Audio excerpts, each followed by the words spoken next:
What is going on, YouTube? Welcome to your 27th After Effects tutorial, and in this tutorial I'm going to be showing you guys how to move the camera in After Effects.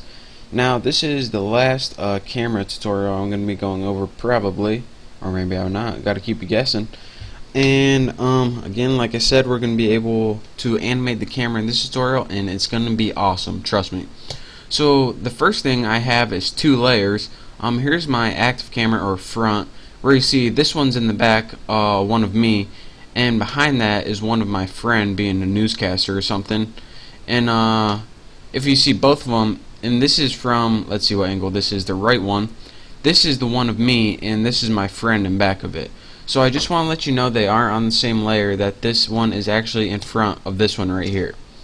So that's going to be useful when I'm showing you how to animate the camera. So in order to animate the camera, we need a camera. So again, layer, new, camera.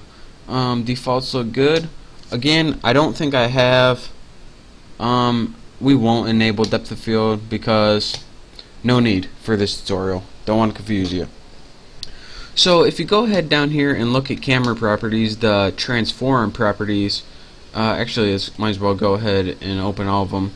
You're going to see two things we're going to be working with today: point of interest, actually we don't need that one, and position. Now let me try to tell you guys in pretty much plain terms what this means. If you are holding a camcorder in your hand, the position is where you are holding it, like how far away, how close to the subject. The point of interest is where you are pointing it. So you can be holding it anywhere you want, but if you weren't pointing it in the right place, you wouldn't get your subject. So the position in After Effects is this.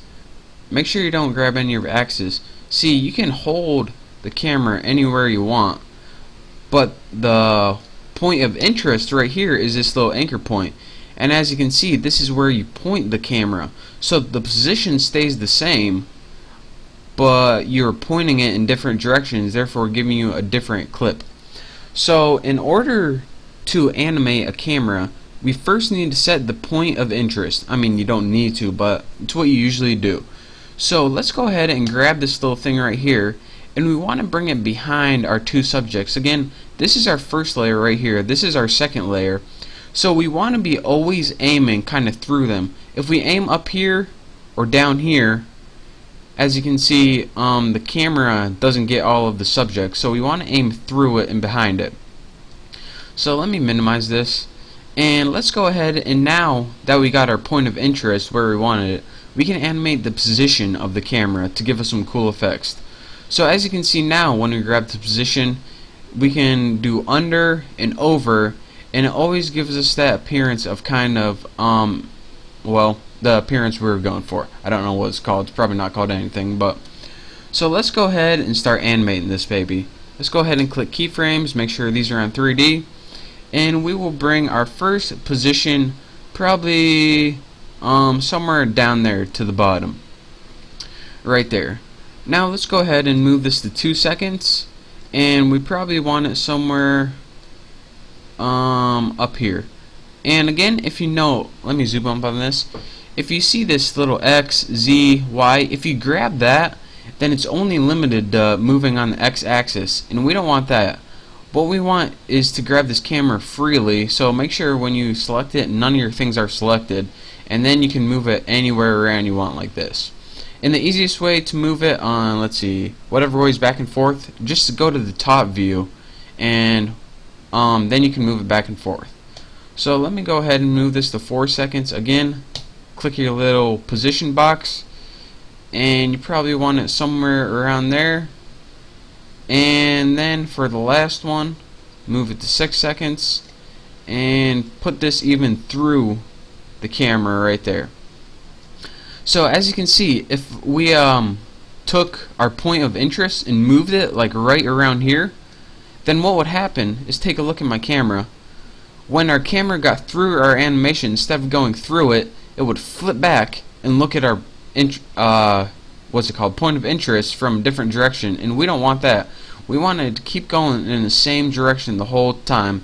So that's why I move this point of interest through our animation like that. And another thing you want to take note of well, let me show you what this does. Take a look at this box right here. Let me get my camera selected so you can see what's going on. Our camera first goes up and then down and then up and gives us a sweet animation. So that's one thing that you can do with cameras up. Oh my god, that is animation galore. So that's your intro to a camcorder. Again, a point of interest is where you're aiming. Make sure to go through unless you want it to flip around. And your position is where you would be holding the camera. And again, like I was going to tell you before, if you go to transform, auto orient, got a little hiccup there. If you orient along the path, it pretty much sucks. Make sure you're always orienting towards point of interest. Let me show you what happens if you orient along the path. Pretty much all your hard work. Look at the camera over here. Actually, I'll give you a dual view. If you see that, it pretty much, no one ever wants that unless you're just making a completely odd animation. So again, what you want to do 99% of the time is go transform, auto orient towards point of interest, and that'll give you the effects you're looking for. So bam, bam, that's how you animate camera, point of interest, where you're aiming, position, where you are. Awesome tutorial as usual.